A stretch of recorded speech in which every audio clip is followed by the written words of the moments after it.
other special guests, would you like to introduce them? Yes, I'd like to bring up onto the stage from Flint, Michigan, the whistleblower. Oh, wow.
Welcome up to the stage, the students from Parkland High School.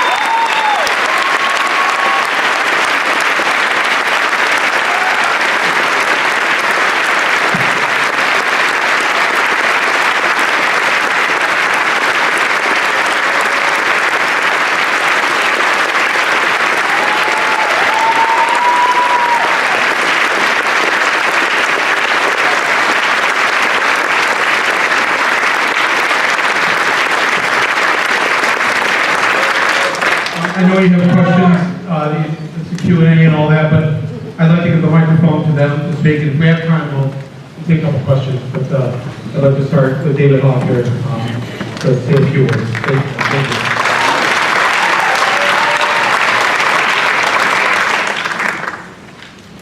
I have a question for you guys. Who's ready to save America?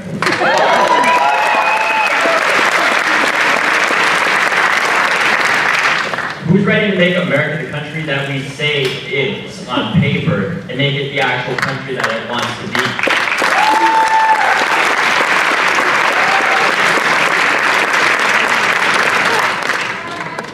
I think it's the most important thing to realize, however, is the problems that we face as a country. Whether it be water in Flint, Michigan, or the amount of mass incarceration of people of color that can't vote. In Florida, the amount of eligible African Americans that would otherwise be eligible to vote that can't because of a previous conviction is 21%. In Kentucky, it's 26%. In Mississippi and Alabama, it's 15 to 16%. These are people of color that have been historically discriminated against and still are to this day and have their voting rights taken away. It's shame! Exactly. Turn that shame into your vote. Yeah!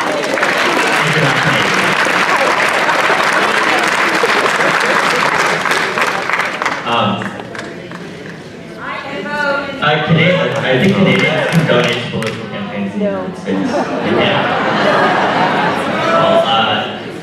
If we could read that. Vote here.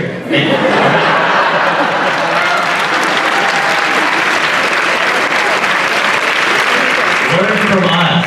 Don't let this happen here, because we need to come to you guys if we stay on this track.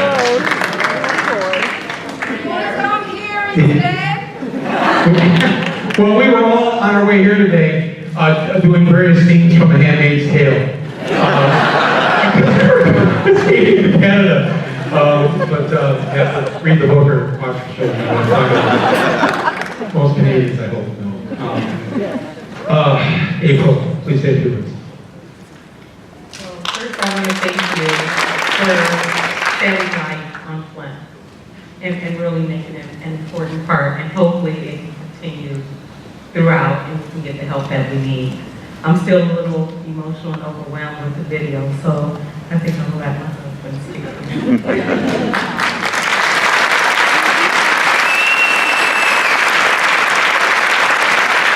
And he is the pastor, our church is Prince of Peace Church in Flint. Again, as you said, we truly thank Michael Moore for all of his work that he do and continue to shine light on serious problems. I commend my wife who, after she agreed that she would not falsify information, they gave her two choices, resign or get fired. Because as they said, she wasn't a team player. So she's always been a team player, she just wasn't on their team. She's always.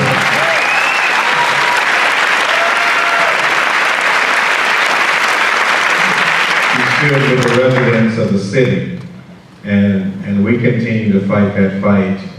And so I just commend her for doing an awesome job and for staying true to a city that is, as in the video, Michael said it best, we look at our reality as different from most, just because of things that we deal with on a daily basis. So sometimes our reality is a little bit different there. But in the midst of that reality, and you can be true and still believe in change, that's an awesome thing. And my wife believed in change, so I commend her very much.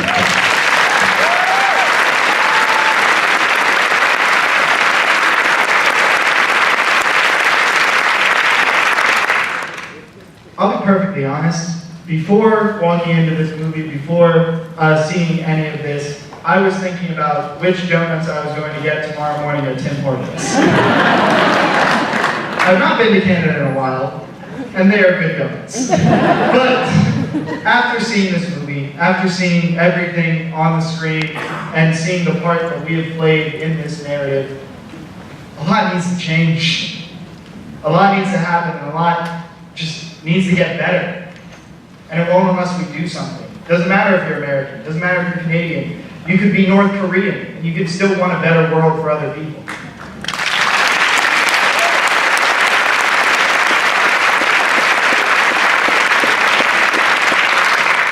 The film, and I've always applauded Michael Moore for this, it makes you look at the reality of what is going on right now. And I get emotional because the shooting was our sister's birthday, and she lost 3 friends that day. And before I saw the clip of Parkland, I did not know she was going to be in the film. She was in those rooms with the lawmakers in Florida, at the Tallahassee, the Florida State Capitol, where they're comparing mass shootings to cutting grass. And I remember how defeated she felt coming back from that trip. And I remember talking to her about what she learned that day with our state legislators. And I remember feeling hopeful because her and her friends had realized how much they had failed them.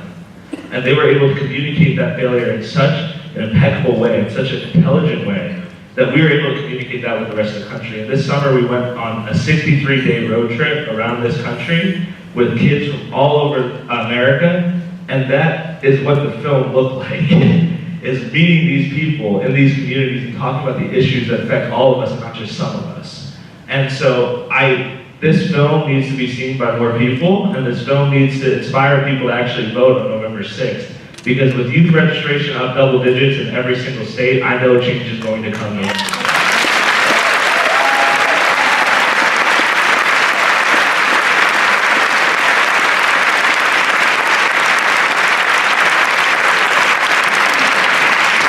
Michael, some of your team were handing out red bandanas before the screening. Can you talk about why you wanted people to take away that red bandana?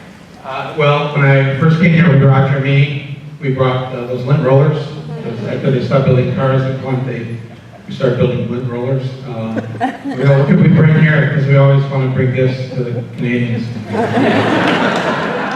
So we thought the red bandana, what he said about that, and why they're proud of being rednecks, and that's where that term comes from. It's not because of the sun burning on their neck, it's that It's that during the labor movement of the early part of the 20th century. And so we thought we'd bring that to you, and if you would like to wear one on the way out of here, we're on Facebook Live right now. So it's being broadcast to millions of people around the world, but especially in the United States right now.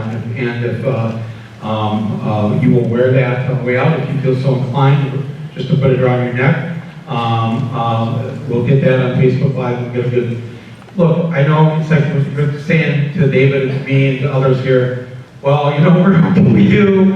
And you're right, you cannot, they can't give us money. They can support on Twitter and do those other things.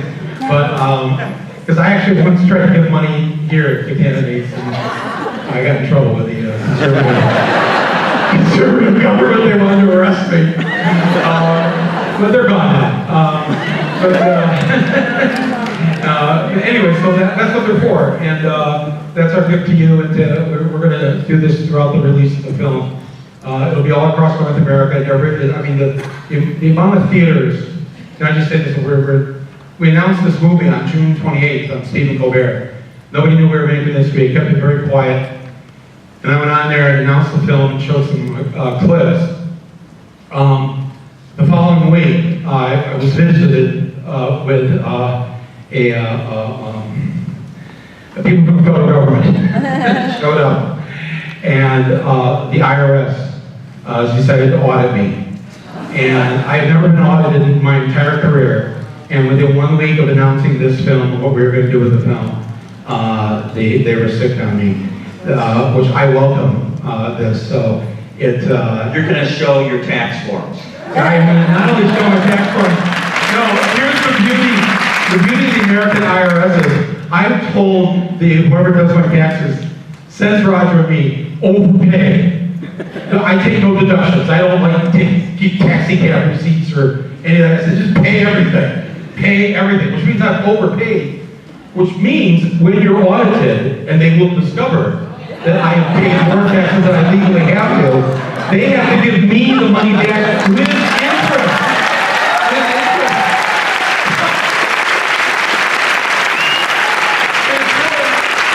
It's why people always ask me, don't you ever get audited? No, I've never been audited. Because I think they checked and they saw, oh shit, we're gonna go write him a check. We're not fucking auditing him, so. But you know, Trump is so small and so narrow-minded. A woman was making more than him on NBC. That's all it took for him to go, well,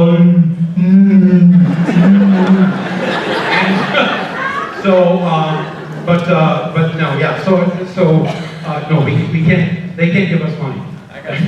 Yes. This question, to the IRS, if you're watching on Facebook, why aren't you auditing the President of the United States who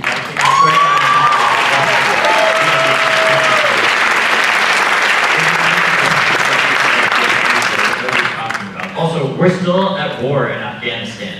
What the hell? Like, I'm 18 years old. That war was started 17 years ago. Think about that. The other thing you guys told me when I was down there in Parkland is that, because we were talking about the millennials, like, were up into right before you were born. That's the millennial generation. I said, what's the name of your generation? And you said to me, we're the mass shooting generation. Because those of us who were 17 or 18, were all born within 9 to 11 months after Columbine. And it was just so devastating to hear you refer to yourselves that way. But that is, what you just said, it was such, you know, that's just the way it is. So of course, that's not the way any of us want it. Generation of hope. Want it to be. Yeah. Well, no, I'm against hope. Hope was back then with Obama. That was good. It's a generation of action. And let me tell you something. What these Florida kids did over the last month, they crisscrossed the state of Florida to get a man who won the Democratic primary, Andrew Gillum. He had 10 or 11%, he was running in the polls. He was number 4 or 5 down, and he won. A black man in Florida won the Democratic primary because of what they did. Because he went out to the polls. Here's the there on a generation of action. There's a hashtag Fahrenheit 11/9. The film opens at Tiffbell Lightbox on September 21st and across America that month. Michael Moore, thank you very much again for being back. Thank you, guys. Have a great festival.